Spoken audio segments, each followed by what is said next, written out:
आधुनिक भारत के महत्वपूर्ण प्रश्नों के साथ आप सभी के बीच में हाजिर हो, जो एक विशेष प्रकार से सभी प्रकार के एग्जामों के लिए महत्वपूर्ण होता है, जैसे बीपीएससी, टीचर्स, सीजीएल, आरआरबी सभी के लिए उपयुक्त है। इसमें से हमारा प्रथम प्रश्न, डिवाइड एंड रूल की नीति को किसने अपनाया था? यह लॉर्ड मिंटो ने डिवाइड एंड रूल की नीति को अपनाया था। हमारा अगला प्रश्न है, 1857 की क्रांति का तत्कालीन कारण क्या था? 1857 के तत्कालीन क्रांति का कारण क्या था? इसका सही आंसर हो जाएगा बी, चौरवी युग कारतूस। हमारा अगला प्रश्न है,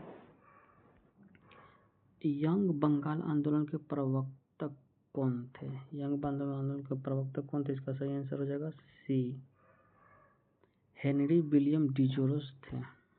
और अगला प्रश्न है, भारतीय राष्ट्रीय कांग्रेस की स्थापना कब हुई थी? भारतीय राष्ट्रीय कांग्रेस की स्थापना कब हुई थी? इसका सही आंसर हो जाएगा, आंसर नंबर बी हो जाएगा, 1885 में।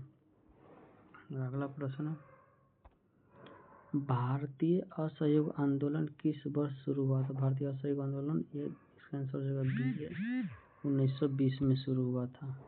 और अगला प्रश्न है, सत्यशोधक समाज की स्थापना किसने की थी? सत्यशोधक समाज की स्थापना किसने की थी? इसका सही आंसर हो जाएगा महात्मा ज्योतिबा फुले ने की थी। आंसर ए हो जाएगा। प्रश्न अच्छा लग रहा है तो लाइक और सब्सक्राइब कीजिएगा। हमारा अगला प्रश्न, पूर्ण स्वराज का प्रस्ताव कांग्रेस ने कब पास किया था? पूर्ण स्वराज का प्रस्ताव कांग्रेस ने 1929 के लाहौर अधिवेशन में पारित किया था, जिसका अध्यक्षता पंडित जवाहरलाल नेहरू ने किए थे।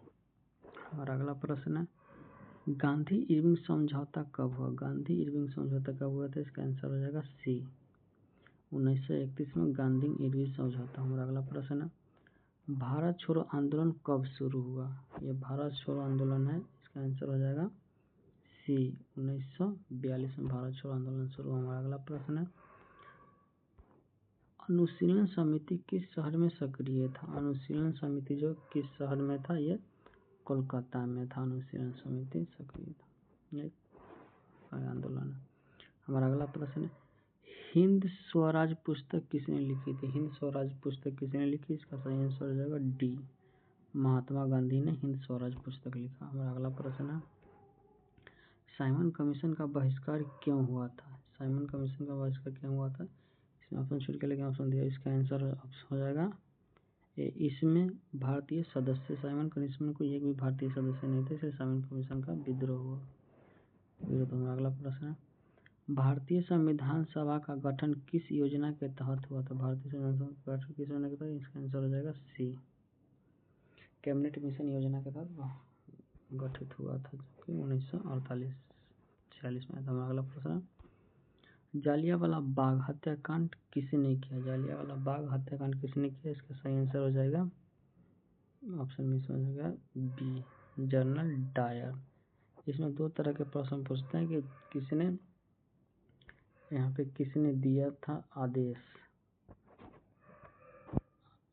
आदेश दिया था ओ डायर ने, और गोली चलाया आर डायर ने चलाया था। ये क्वेश्चन एक आरआरबी एग्जाम में पूछा गया था, इस तरह से आपको बता दिए गए हैं। हमारा अगला प्रश्न है, बंगाल विभाजन किस वायसराय के काल में हुआ था? इसका सही आंसर हो जाएगा, ये बंगाल विभाजन जो कि 1905 में जो हुआ था, ये लॉर्ड कर्जन के काल में हुआ था, 1905 में हुआ था।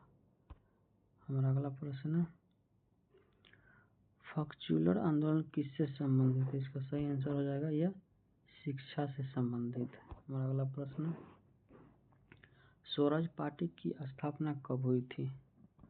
स्वराज पार्टी की स्थापना 1930 में हुआ था, और इसकी स्थापना किसी किया था?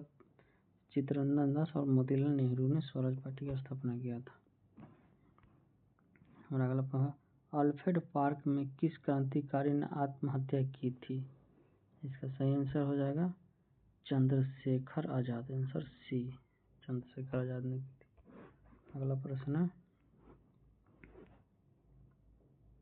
भारतीय राष्ट्रीय कांग्रेस के पहले अध्यक्ष कौन थे? भारतीय राष्ट्रीय कांग्रेस के पहले अध्यक्ष थे WC बनर्जी, व्योमेश चंद्र बनर्जी थे। इसका गठन 1885 में हुआ था। इसको गठन किया था ईओ हुम ने किया था। हमारा अगला प्रश्न है, अरविंद घोष ने किस पत्रिका का संपादन किया था? युगांतर, कर्मयोगी, वंदे मातरम। इसका आंसर देना कमेंट बॉक्स में दीजिएगा। थैंक यू, धन्यवाद।